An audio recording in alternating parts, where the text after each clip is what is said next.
Hear me?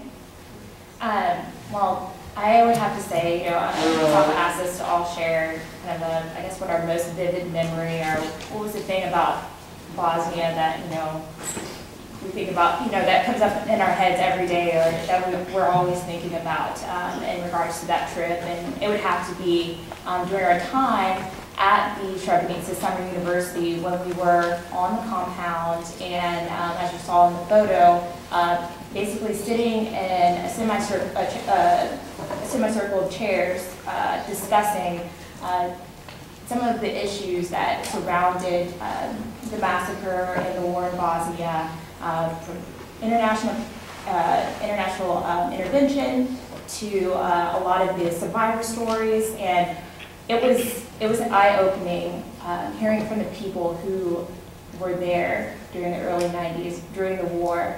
You had some people who, weren't directly involved, who only had, distant family members that, had been involved but had seen it from afar. And then you had those who were still burying their relatives who had died in their surrounding areas.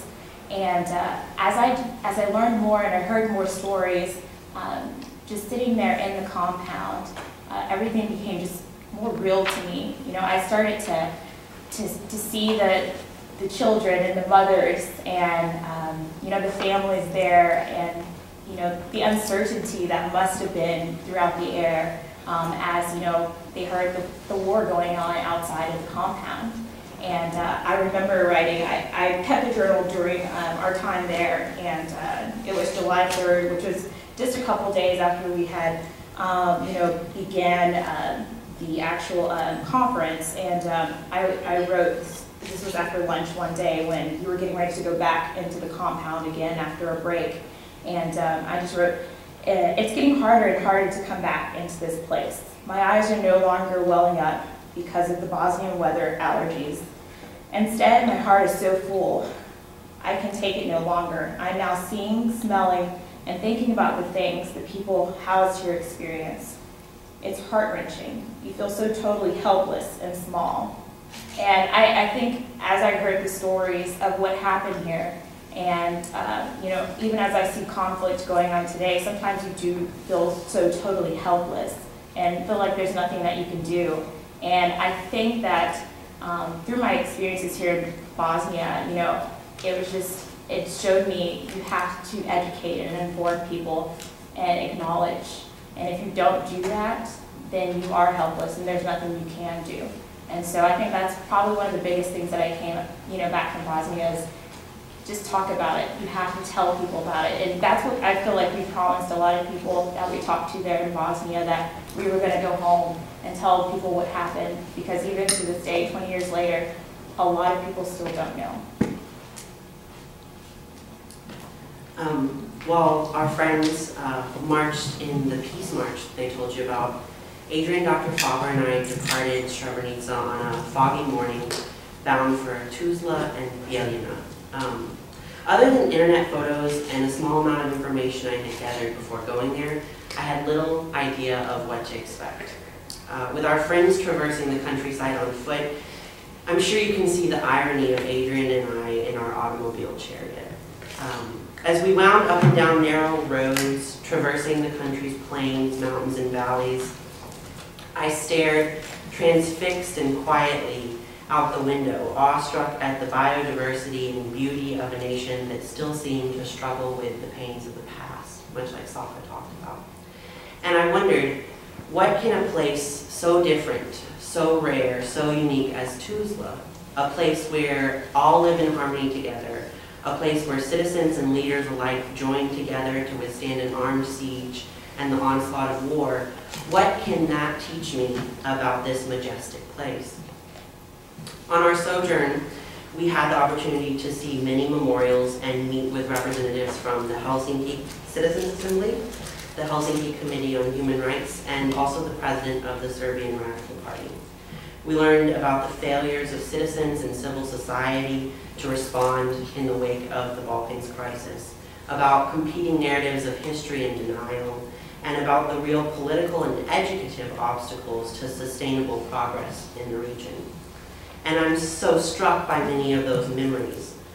The omission of a fact-based history from school children's textbooks that end with an unlucky war broke out in 1992. The denial of certain historical facts by political leaders. The absence of a civic education program for teenagers. And until recently, the lack of a constitution in their own native tongue. The wholesale disenfranchisement of voters, young and old alike. And these realities remind me of a quote from the head of the Helsinki Committee on Human Rights when she explained, "Bosnia has every resource a country needs to be successful, and the one thing that will prevent our success, ignorant people." And while there are obviously no easy answers to these sorts of problems, it seems that civic education, much as Adrian commented upon, centered around a common, agreed-upon, fact-based history, is one possible healing balm the people in Bosnia desire. As you guys know, Safa and I participated in March Mira, a Bosnian peace march to remember the men who fled the Serbian forces in the Serbian genocide by way of mine-infested mountains. On the second day of this three-day, 110-ish kilometer journey, I walked with a genocide survivor, Mihad, who is also the caretaker of our Summer University program. Upon walking with him, I heard more about his upbringing and pieces of his experience through the Balkan conflict. These accounts and Mappiness imagery riddled with ruins resonated with an earlier excursion with him to Brantana, Mihad's hometown. Brantana has been and still is a Serbian majority town. On our excursion, Mihad took us from the Serbian center of town past a World War II memorial that had been vandalized since the beginning and was never finished, past an excavated mass grave, which was a football field where Serbians practiced football today, to a recently vandalized Muslim cemetery. Unfortunately, we could only look in. Even to Mihad's surprise, he had not yet heard about this. The tombstones had been destroyed and mocked by reconfiguring them into Christian crosses. To me, that vandalism and Mihad, both the man and the stories, embodied the struggles of the past and the present, both of secular tensions and of reconciliation. Unfortunately, during the chaos of saying goodbye to everybody, I did not have the chance to say goodbye to Mihad. But to me, this is just another reason to return. And how I will is another story and a path that I know.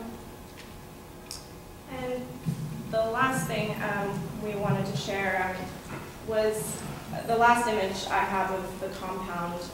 And so I told you guys that we have been the only ones on the compound for 2 weeks. And all of a sudden, as Diane and I walked into Potocari, over 30,000 people had made their way to Potocari, filling the compound and the cemetery that previously had been empty.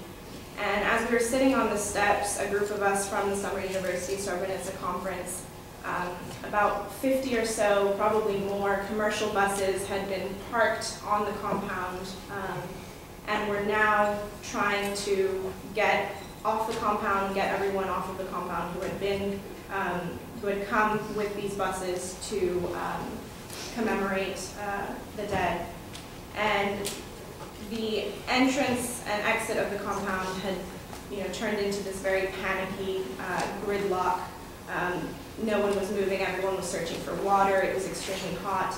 And in that moment, that sight just reminded me of the testimonials that we had heard previously from the survivors of what it was like finally departing the compound when the Dutch bat handed those 5,000 refugees off of the compound to Ratko Mladic's forces, and how the Serbs, the Serb forces separated the men and the boys from the women and the children, and took them on buses, very much like we were seeing today, to meet their imminent fate. And the unease of the bus riders today was still very palpable.